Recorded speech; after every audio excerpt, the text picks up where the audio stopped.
जब अल्लाह के नबी हजरत मोहम्मद सल्लल्लाहु अलैहि वसल्लम के एक इशारे से नदी में रास्ता बन गया और फिर जब नन्हे मोहम्मद अपने चचा के घर पहुंचे तो वहां ऐसा क्या हुआ कि रिस्क की बारिश होने लगी। चलिए जानते हैं। दादा अब्दुल मुत्तलिब के इंतकाल के बाद हमारे प्यारे नबी सल्लल्लाहु अलैहि वसल्लम अब अबू तालिब के घर उनकी निगरानी में पल रहे थे। लेकिन जिस दिन से मोहम्मद सल्लल्लाहु अलैहि वसल्लम हजरत अबू तालिब के घर आए उसी दिन से ही उनके घर के हालात बिल्कुल बदल गए। उनके घर के चारों तरफ हवा में एक अजीब सी खुशबू महसूस होती। हमेशा उनके घर जो खाने में कमी रहती थी, नन्हे मोहम्मद सल्लल्लाहु अलैहि वसल्लम के साथ बैठकर खाने से उसमें बेशुमार बरकतें उतर आईं। अबू तालिब का घर जो बहुत ही तंगहाली में था, अब उनके घर में रिज्क की बारिश होने लगी।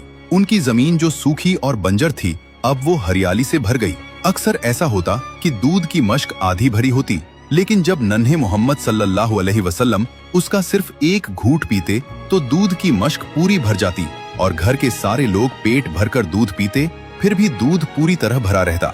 बीवी पूछती, ये कैसा करिश्मा है, ये कैसा जादू है? हजरत अबू तालिब बोले, ये कोई करिश्मा नहीं, ये मेरे भतीजे मोहम्मद की बरकत है।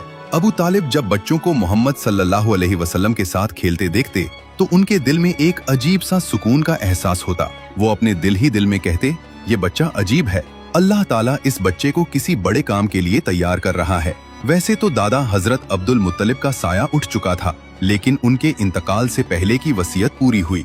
अबू तालिब ने उस वक्त से हुजूर सल्लल्लाहु अलैहि वसल्लम को अपने बेटे की तरह पाला और उनके लिए अपना सब कुछ कुर्बान करने को तैयार थे। और इस तरह नन्हे मोहम्मद की परवरिश अबू तालिब के घर होती रही। जब आप सल्लल्लाहु अलैहि वसल्लम की उम्र 10 साल हुई तो आप अपने चचा जुबैर के साथ यमन की तरफ सफर के लिए निकले।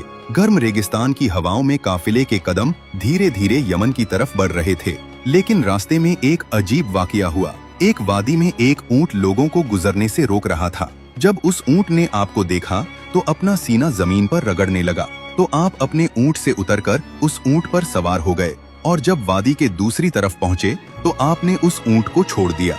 जब आप काफिले के साथ सफर से वापस लौटे तो देखा कि वो वादी पानी से भर गया है।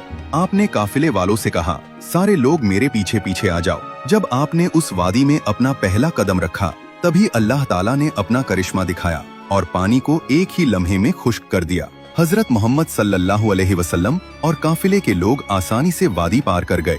जब काफिला सलामती के साथ मक्का लौटा तो लोगों ने सारा वाकया शहर वालों को सुनाया।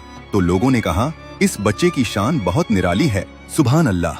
अल्लाह ने अपने महबूब सल्लल्लाहु अलैहि वसल्लम की शान के निशान बचपन से ही जाहिर फरमा दिए। दोस्तों, अगर आप भी नबी पाक के सच्चे दीवाने हैं तो दिल से लिखिए, आई लव मोहम्मद।